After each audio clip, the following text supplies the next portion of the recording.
Shwmai a croeso cynnes, and welcome to the What's Your Story podcast. I'm James Owen, a Welsh filmmaker and storyteller, and I'm passionate about sharing stories. This podcast is all about business owners sharing their journey, and we'll be speaking with directors, entrepreneurs and creatives from all across Wales to learn from their experiences. We believe everyone has a story to tell. What's your story? Maya croeso to the next episode of What's Your Story. And I love hearing about personal stories across Carmarthenshire, and I've got a really exciting guest here today, somebody who I've known for a couple of years, who has made the jump to run her very own business and is doing fantastically well. And I've had to switch gears here today. I've been speaking to this person in Welsh most of my time knowing her, so to speak in English like Gerwyn a couple of episodes ago is really weird. So yes, today on the podcast we have Angharad Harding, who is a superstar business advisor. Angharad, diolch am dod. Thank you so much for coming on. Thank you very much, James, and great intro. Great intro. Well, great introduction for a great person. And it's your second podcast now. It is, yeah. I was fortunate to do one in Welsh, actually, a couple of weeks ago. Llwyddon lleol, Come On Cymraeg I did last time, but I'm looking forward to this one. I'll have to give that a listen. That's on Spotify, isn't it? It is. Llwyddon lleol. Well, brilliant. No, Angharad, glad to have you come on and share some insight into your business journey and a lot of value that you can bring to businesses across Wales. For those watching, listening, could you just summarise what does Aim High support? I've said that wrong, haven't I? Don't worry, I can correct you. You can correct me. Tell me a little bit about what your business does in a nutshell. Aim High Business then is a support service to businesses that wants to develop or add value, and I cover things like business planning, tendering, grants. They love a grant, and any strategic development that they wish to develop within their own organisation. So it does vary. I also do a bit of networking. I have my own networking strand, and I do facilitation as well. So it does vary from a day to day, which I love. And you're very good at that sort of stuff, because I am a customer of yours. I need to fill out your testimonial you requested some weeks ago. I will fill that out with a glowing report. But yeah, you've massively helped me with that. Maybe we can touch on that and maybe how the barriers to funding and things really are challenges to businesses locally. Did you want to always run your own business when you were younger? Yeah, I think the interest came when I was actually in school, secondary school. I probably wasn't your traditional young girl that was taking maybe the cookery route, maybe, as most of my friends did. And there's absolutely nothing wrong with that, by the way. I liked the sort of flavour the business world sort of course gave me. And we had a bit of a taster, I think, in year 9, where you were able to try out and manage a business. And I thought, well, this something is quite of interest because I enjoyed the excitement it brought me. It made me think of how you could maybe generate income. And I just thought something I would like to pursue maybe in year 10 and 11 for my GCSE. So, and that's what I did. So I did business for my GCSE and I did IT that went along with it. The only girl in the IT class, but you are talking many years ago. But so I've always had an interest from the school age. You were 14 years old starting your first business? I was the managing director. I was a part of the, the Young Enterprise competition. We were successful, we won, and it was all down to manufacturing keyrings. Now, I know that's not innovative in today's world, but the keyring world was quite innovative when you're talking nearly just over 28 years ago, probably. So, yeah, I enjoyed it. You still have any of these keyrings? Unfortunately, no. Maybe my mother does, I'm not quite sure. Maybe your mother does. But yeah, so at the age of 14, you engage in this young enterprise competition, which maybe gave you a taste for running your own business. But it took some time for you to get to that stage later on in life where you've now successfully established your own business. But coming out of school, you went then to study in business, didn't you? I did my A-levels in school and then went on to do business management and IT as a degree, a joint honours degree.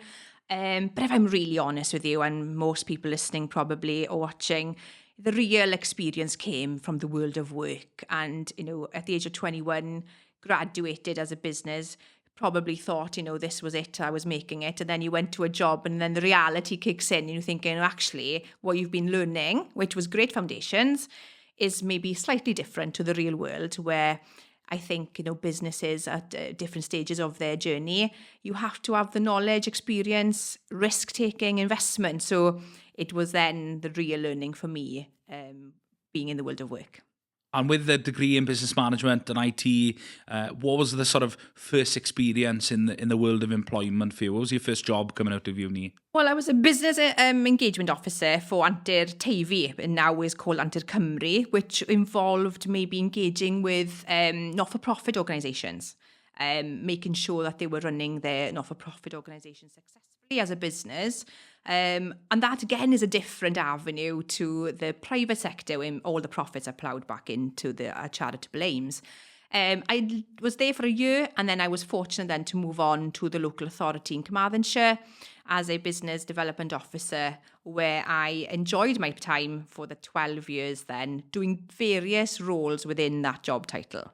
Wow. 12 years you worked in Carmarthenshire County Council. I was there for 12 years, and as I said, I was very young, starting out there, 23, starting that employment, enjoyed that, but I was very young. I'm very young to be in an environment where it was a business services team, where there was a lot of account management roles. You had to engage with growth businesses. And here I was at the age of 23, coming into that world and trying to be respected and accepted. It was a challenge. So it was a definitely learning curve as a young woman coming into that industry, but one I embraced over a period of time, made me probably the person I am today, having to dig deep at some times, to earn that respect, but also being honest as well. You've got to be honest. If you don't know the answer to a question, I'd rather be honest. And that's something that's really valuable to me as a business now, is honesty is the best policy.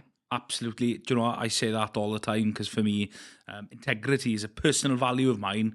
And in my business, I've brought that into the business values because I think it's really important that as I grow the business, to reflect that, my personal values in the team as well. So if somebody doesn't have integrity, they're not going to be a good fit in Stori Cymru because it's not going to land. But yeah, it's really important, that honesty. And as a young female, working in public services, because I've seen you're now a very well established, qualified business advisor.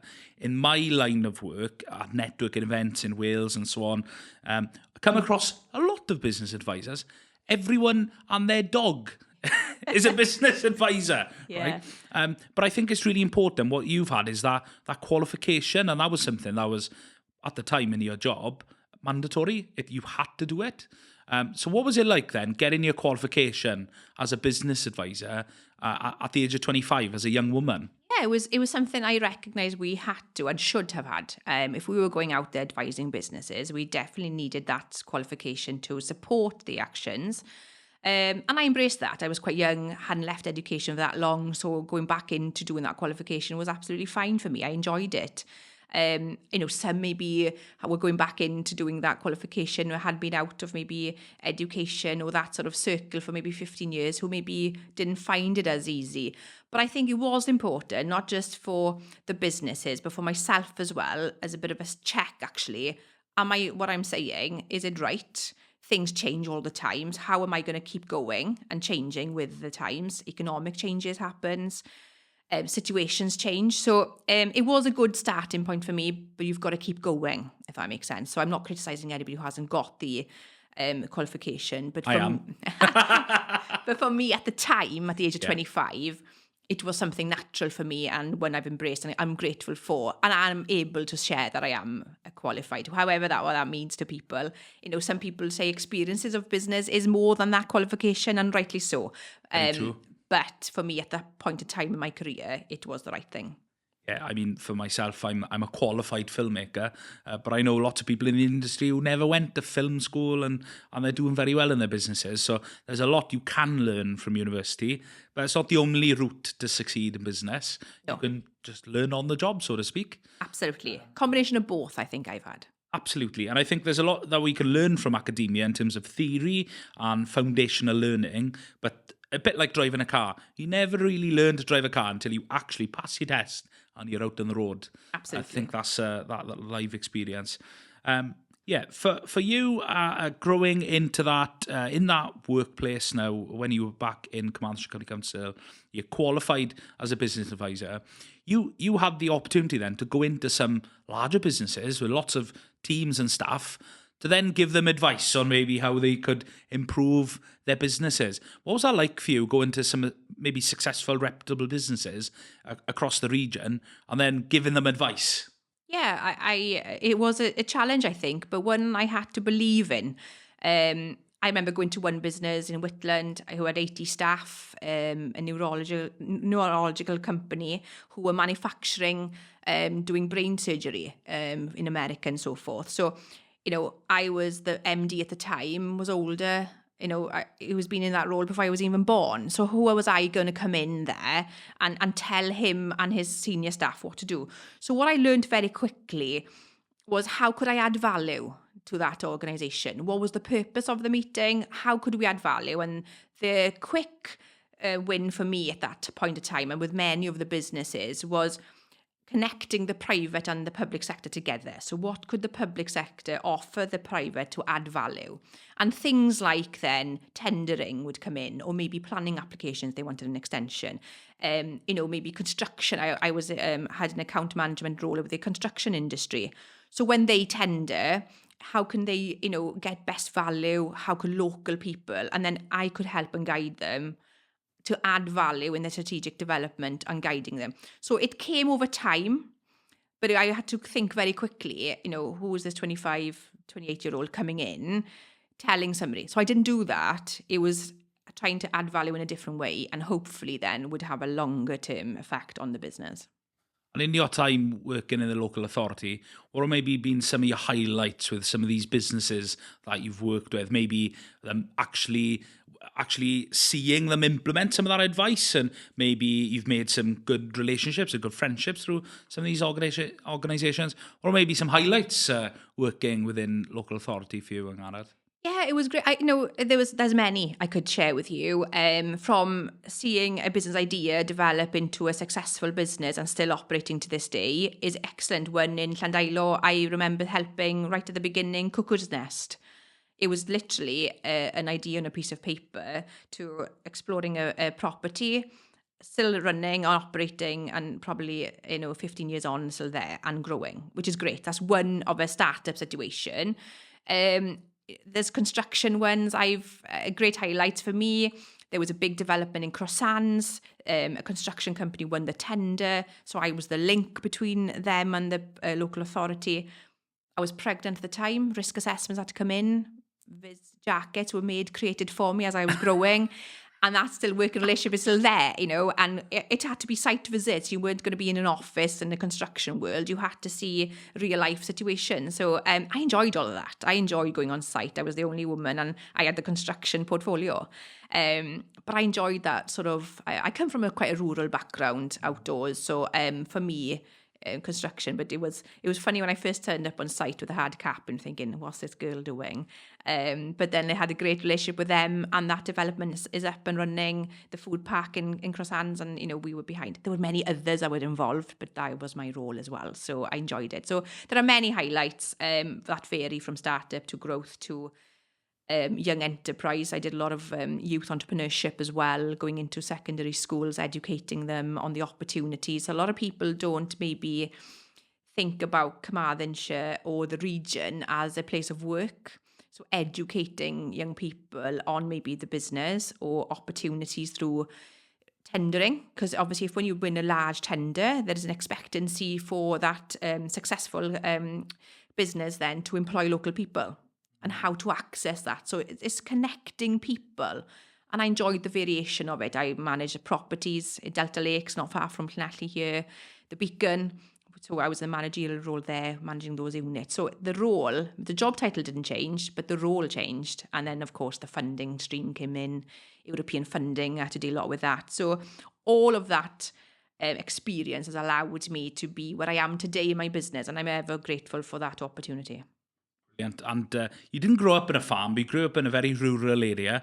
As the secretary of the Young Farmers Club, I can probably imagine growing up in a sort of rural community. Community is very important to you. And I can see that community is very important in your business journey. And before you set up your business, you moved on from local authority, you were working for the Focus Enterprise Hub. For some time. That's where I initially met you. Yes. And I could see the evidence of starting to create a business community. Why is community important for businesses? I think it's important because a great example I would give, and somebody I've admired for a very long time and very, it's a well-known business, is Castell Howell. When you speak to the managing director there, it's obvious to me that he is so grateful for the opportunities that people who have supported them locally have given. And I think that's important.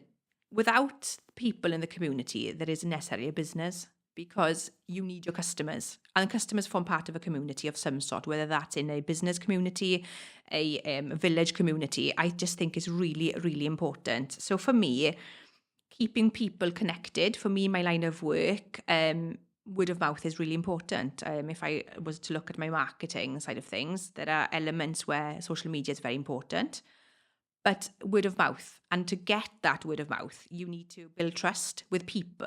And I do that through the community. So I've always been involved in the community as a young person in my Young Farmers Day, bringing people together. And I still find the importance and value to that in my business world. And when you were working in the Focus Enterprise Hub, I want to sort of understand, where was this idea birthed of actually running your own business, and what was that journey like for you between thinking, was it falling out of love, just being employed, and you wanted to start something? What was that point where you thought, right, I'm ready, I've got all this skill, qualification, experience, network you've built over the years. At what point did you think, right, I want to do this on my own? So the Focus Enterprise Hub, I was a full-time advisor plus managing a project. So I was seeing a lot of startups or early stages businesses. I was giving advice, and that was the whole idea of the project. You gave me advice. I did give you advice. But what I identified very, very quickly, that society had changed quite a bit, and giving advice maybe wasn't enough.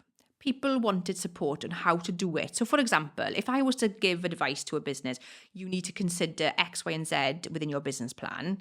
That person necessarily doesn't want to do a business plan, hates writing, and probably wants to get on with a job. So, who would they turn to? There was a gap. So, there was a bit of a pattern.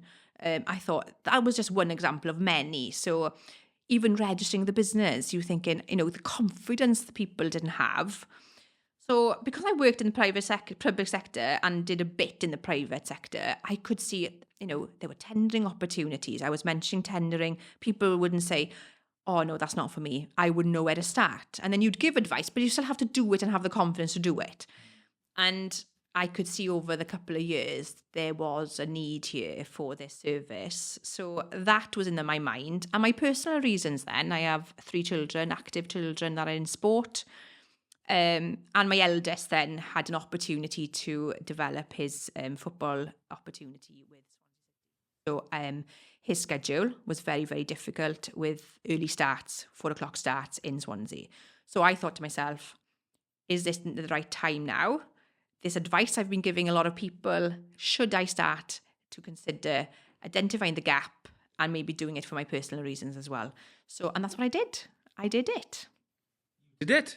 I did it. And what year are we going back to now? When you established the business? Fully operating for 2 years. But what I did, I reduced my hours, and I was very fortunate that Business in Focus, where I worked at the time, allowed me to do that. So it was a transition period for me of working part-time in employment and then building the business up. And I did that for about 6 months. So, so we're looking at 2023 as a full-time, but started 2022 with a part-time sort of role. We're building the brand, showcasing the opportunities possibly available. And I haven't looked back. It's a roller coaster of a ride, but I'm enjoying. I know that. I've been on a roller coaster or two. Yeah, bit like awkward park at times, I think. But no, I didn't close down. But yeah, oh, fantastic. Yeah, and aim high. It's a nice play on. Is that intentional with your Angharad Harding?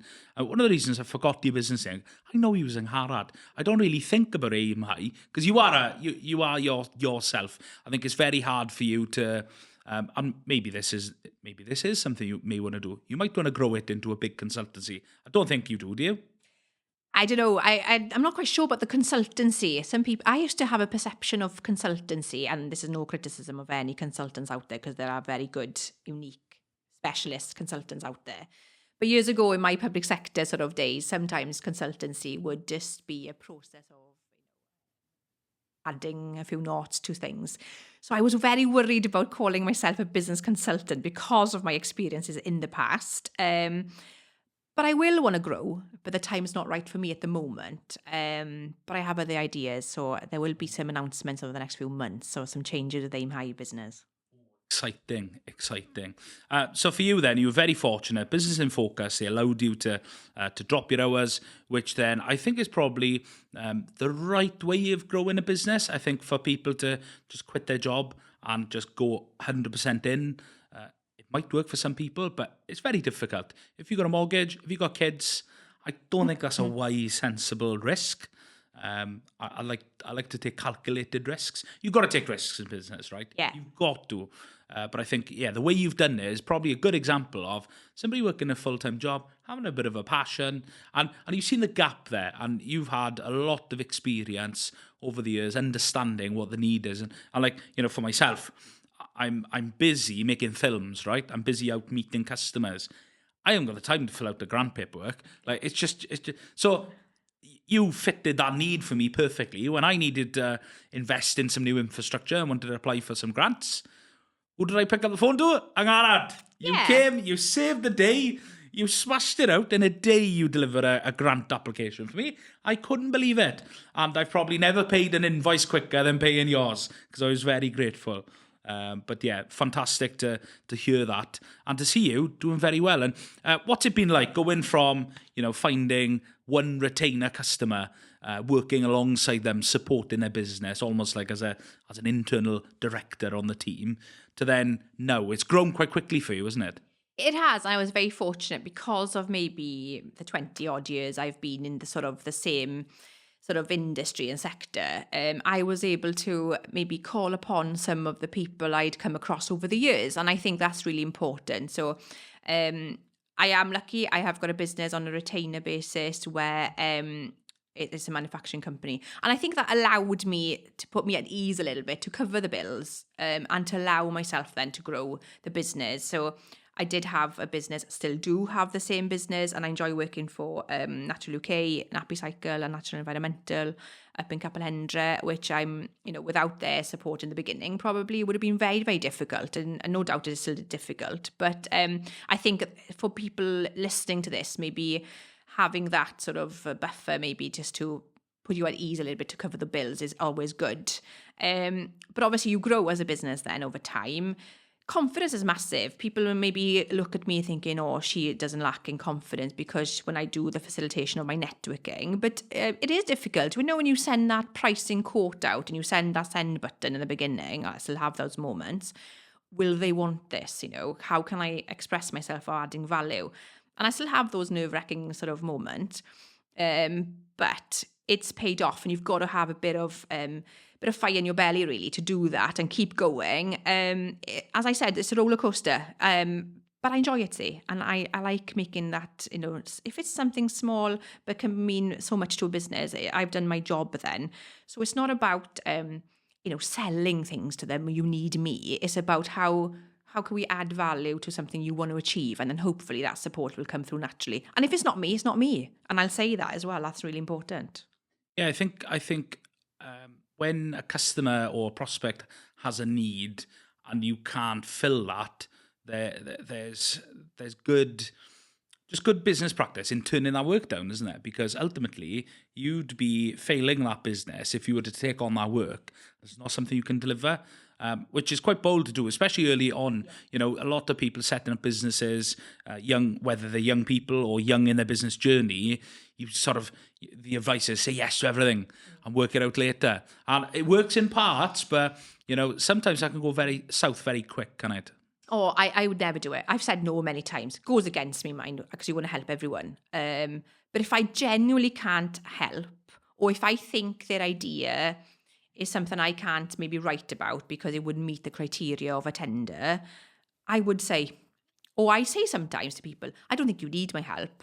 You can do this yourself. Sometimes they need confidence, and then I can look over it for them. And that's important as well, given that option, because what I'm also doing is, oh yeah, you probably think I'm turning down work, which I am, but it's growing them as individuals to give them confidence in other things. So people don't maybe think about that. And I've done that several times. Oh, you can do this. You're confident enough. I'll have a look at it. It's peace of mind as well. And people have their maybe business plans in their mind. You know, it's not for me to say, oh, you need to put this in that section. It's not about that. It's about putting your journey on a piece of paper and where you want to achieve. So it's making it, you know, when you say the word business plan, you can see the shoulders drop immediately. Oh, I don't need one. No, maybe you don't. But if you are going for tenders or loan applications, you will need one. So it's giving them, putting the business at ease, I think is important, because they may be doing or approaching a subject that's not natural to them, but they have the abilities. It's in their mind, isn't it? It's actually writing on paper. So it's not highlighting it. It's making sure that we can do it in a nice, positive way that will impact the business later on. I hope you never say no to me, because if you say no to me and do it yourself, you could do it, James. I could probably, but yeah, it's the typical thing of time. You know, most business owners can do anything, right? You can engage a web developer to build a website. You can actually do it yourself. There are tools out there that allow you to build your website. And I think it's that case of, do I have the time to do it? And if I don't, I'll pay someone to do it. And sometimes it's been on the balance where, oh, I don't have time to do it, but I haven't got the money to pay somebody to do it. And that can be quite challenging when you've got this battle of, oh, I won't pay someone. I could do that myself. You know, it happens in my world, right? People always come back to me when some startups, and I don't do a lot of work with startups simply because of budgeting, right? They haven't got the budget there to maybe create something that we can spend all of time and energy into creating something we're really proud of. And, you know, we'll often get people when we price things up on startups, it'll go, oh, we'll do that ourselves. 6 months later, they come back to you because they've tried it and they've found out, yeah, actually making a video, you know, for their website or something is a lot of work. You know, reels and things on social media, that's a lot easier. I often say, Story Cymru, we don't make videos for social media. We make videos that can be used for social media. Because, you know, for us, it's maybe making a film that gets shown at a conference. One of the films we make got shown at a conference in Swansea Arena this week, you know, which is great. But, you know, for us, it's really important that we're producing high production value content for a particular platform. But it's important that, you know, and I like to always say, if I can't help someone, I try and keep people in my network who are maybe students who want experience, people who just started their own videography business, and go, I can't help you, but you know what? Speak to this guy or speak to this girl. She's really good, you know? Yeah, and the same for me, really. Startups is a difficult one. You want to help them. But there are some support out there for business startups more than maybe the growth side of things. So you've got Business Wales, you've got the third sector organisations that, you know, can provide that support. So I always offer that as well. That's important for them to be aware that the offering is there. So, but I appreciate that. And then I look at it then thinking they're the ones who need more of the support. But it's very difficult, isn't it? It's a cash drain too, but you're right. Do you ever do things for free? Not anymore. However, I did have a meeting this week online, which they had a list of questions for me, which I answered, which I probably, you know, should have maybe do a quote for, but yeah, I was caught off guard. But when I really enjoyed it as well. I wasn't expecting it to be like that. And I came off thinking, oh, I haven't done this business advisory role ad hoc like that for a long time. And I still was able to answer the questions. Hopefully they were right, which I'm confident they were. It was nice. So I enjoyed it. So one off like that maybe, but no, I don't. So I've often found sometimes when you give a bit of value out free of charge, whether it's picking up the phone and just answering, putting people in the right direction, I think often that does win something back for you in the long term.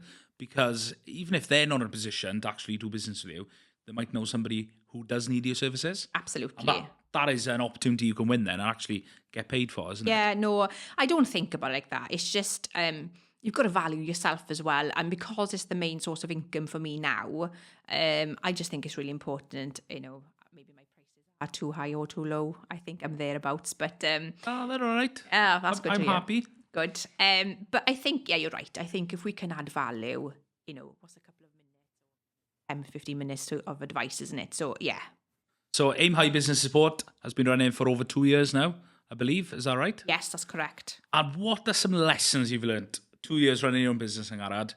For me, ask for help. So I'm not a social media person. I can't think of anything worse. And although in my past employment, you've seen my face on videos several times, it's just not one I think people want to see all the time. So I outsource things. And Are you saying Angharad asks for business support herself? I do. It's good. I have a business coach. Yeah. I think that's really important. So to go back, I outsource some of the things that I don't enjoy as much to others. And I just set a budget. I just say, I understand if you're early on in the business, maybe money isn't great. So I just set a budget and say, this is what can you do for this amount? So people listening, there's nothing wrong with doing that. I've also got a business coach. You're on your own. I've come from an environment where there's a team of people where I used to manage. So you had people around you. I haven't got those now. I've got a community of business that I keep people close to. But I do have a business coach that I touch base with maybe every 6 to 8 weeks, where I just offload or maybe look at the vision, and without me realising, I'm answering questions that I haven't even realised I needed to answer. But I would advise whether to have a mentor or a coach, especially if you're self-employed. I recommend that. And my coach is Dave Jones up. Dave, what a legend. So I can imagine. Dave, James has been doing my head this week. He sent me a grant application last minute. That was a quick turnaround, and I don't normally do a grant application in a day. It's lucky I knew James for many years. I was able to 24-hour delivery. That was. Hey, you could do that. Just put a premium on it. I know. Whirlwind. Okay, I'll do that next time. Fast track grant application. Dave is your business coach. That's fantastic. Yeah, I love Dave. But yeah, coach, I've got a business coach, Adam Brooks from Sales Academy is my business coach. I've always had a business coach. I've had a few over the years, and I think that's really important because running a business can be quite lonely when you're a one-man band. Yeah. Or one-person band. And I would absolutely recommend anyone, even if you don't have a paid service, just having somebody you can unload to, share things, confide in, and give you some advice. It's been absolutely critical in my business having somebody that can help me and coach me for sure. I agree. I wouldn't, if you would have asked me 4 or 5 years ago about a business coach, I probably would have gone, what does that really mean, until you experience it. So I think you should try it maybe before making a decision like I was. And like I said, I don't look back on it anymore. It's part of the business now. Honesty, that's something you've shared a lot on, adding value. What are some of the personal values and the business values Aim High has? How are those values maybe helping some of your customers? I think for me, like you mentioned, adding value and honesty is the main ones. Allowing, growth, local supply chain. I like being local, although there's a huge market out there that I am hoping to grow into. Keeping connecting, looking after each other in business. I know there's a big push about the local supply chain at the moment. And for me, if I can go local, I will go local because there are good people in the area. And I think we need to celebrate each other. People are always quick to criticise, being in West Wales or, there's not enough going on for business and things like that. But there are good people that I've come across. And if I see that in businesses, that they do it for the right reasons, then I'm happy to work with them. Don't get me wrong, there are some creativity. It goes along maybe on the journey to where they got to. But I have to work with a business that has good values that make a difference and obviously look after the local people as well. After the locals, I like that. Okay, I just want to ask some top tips. You are very, very experienced in funding. That's why I engage with you as a business. I've known you for some time, but only a couple of weeks ago that I engaged with you. as a business, B2B. And you massively helped support me in that. And you absolutely smashed it. Angharad, right? Literally and I'll give you the story, right? It was a Friday. I was filling out a grant application to buy a new server because we do a lot of podcasts now, which is a lot of data we're storing, and we needed to upgrade our infrastructure. I had an opportunity to apply for an Arfor grant for capital expenditure, and I had a look at it. Angharad, can you come down? I need your help. And we had a conversation on Friday morning, and you asked me, James, when's the deadline? Oh, Gavi, well, now, let me have a look. Check the email. Oh, this Sunday. And Angharad's answer was, well, I'm working tomorrow. So then, of course, Angharad's Saturday. And fair play, you asked me, right, I want your business plan, I want cash flows, I want your accounts, all those documents, sent it over, and I believe by 9:30 the Saturday morning, the next day, it was in the inbox, the filled out application. It was useful that I knew you as a person and the business. So it did give me, so I knew the background, I knew where you were now and where you wanted to go. So it did help. So I wouldn't really advise anybody coming to me with a 24-hour turnaround. So there are exceptionally expectations from extenuating circumstances. Yes. For me, top tips, okay, what's quite difficult, okay, for businesses sometimes is that public sector don't work in the same pace as the private sector. So if you're thinking about investing in or wanting to apply for a grant, you've got to allow 6 to 12 weeks, okay, for this turnaround to happen. Anything before then is a bonus. So if you want to buy a piece of equipment and you want it in your business by, next month, it may not happen in a grant. You've got to wait for that offer letter. So timing is really important for you to think about. So if you're looking for something in 6 months' time, a grant funding would be maybe suitable. If you're looking for something that wanted to be done yesterday, it may not be the right one for you. So that's really critical. I get a lot of businesses that come to me and say, I've already bought a few things. Can I put this into the grant? No, you can't. And that's a simple answer. You cannot do it. So timing is really important. Criteria. Some businesses may not be eligible for every pot. There are some criteria conditions. So a startup would maybe be a startup grant, not a growth grant. And there are different grants. So I've recently submitted this week an Innovate UK one where you have to collaborate with a partner in an academia world. So if you're not prepared to do that, then that grant's not for you. So really look at the criteria, which businesses find quite boring because that's all they want is the funding. And I get it. So you can either come to me and I can say yes or no very quickly, because that's part of my job is to understand the criteria of these grants. I'm not saying I'm perfect at it. Very good. Never expect maybe 100%. It's very rare that you get 100% funding. So you've got to think of your cash flow then. Can you afford it? Because there will be 50% or maybe more contribution from you as a private sector. The public may give you. You've got to have the money there in the first place, haven't you? Yes. So normally what tends to happen is you have to pay up front and then they reimburse you. So again, cash flow is important. All of this is part of the initial discovery call I probably would do with the business before we delve into actually the application. And there are different stages to the application. So there could be 2 stages. There could be a full application. So every grant is different. Welsh government, UK government and local authorities, they do differ. So you would think there'd be synergy there, but there are some overlaps, but they're not the same. And deadline dates are very important, James. Deadline dates are very important, and tell your business support advisor what the dates are in advance. Absolutely. That's a tip for me.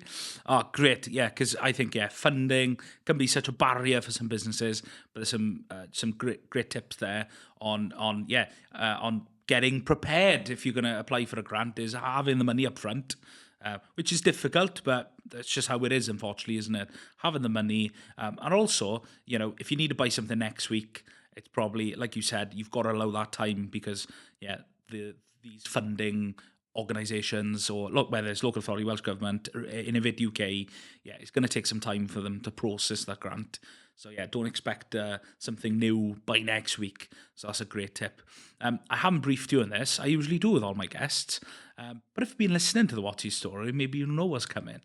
We love to hear personal stories, and we've gotten to hear a little bit about your story today, Angharad. And I'm just really interested to hear, out of all the guests, whose story would you love to hear? So if you were sat at this very table now, and there was somebody else on this side, and that could be somebody fictional, could be somebody who's died many years ago, who was very influential or inspirational in your world, that's maybe inspired you to start your business, or maybe with your young footballer growing up now, it could be somebody in the world of sport. You just love to hear their story. Whose story would you love to hear? Well, those who know me quite well on a personal level, you're going to be surprised, okay? It's no one in the business world. It's no one in the sporting world. I'm a huge Take That fan. Are you really? I am indeed. So any member of Take That, but if we wanted to delve into it, Gary Barlow would be lovely, because I find his journey has been a roller coaster as well in a different world. So yes, you've learned something about me today. I'm a huge Take That fan who's never missed a gig since the age of 11. What? That's a statistic. And favourite song? Pray. Pray. Yes. I haven't heard that one. Hear it live is better. Maybe me and Amy will go watch Take That one day. Who knows? I believe he has a podcast himself, Gary Barlow. You heard that one? And you're a Take That fan? Well, this is new to me. I'm sure he's got a podcast. I'll have to search. I'll have to fact check that. We like to fact check here at Stori Cymru. Angharad, it's been great to hear an insight into your business journey. If maybe those out there who have got businesses, or maybe know of businesses that maybe need some support, whether it's advice on starting up, or whether it's just general organisation, leadership, project management, funding, whatever the sort of areas you've covered, how can people reach out to you and find out more?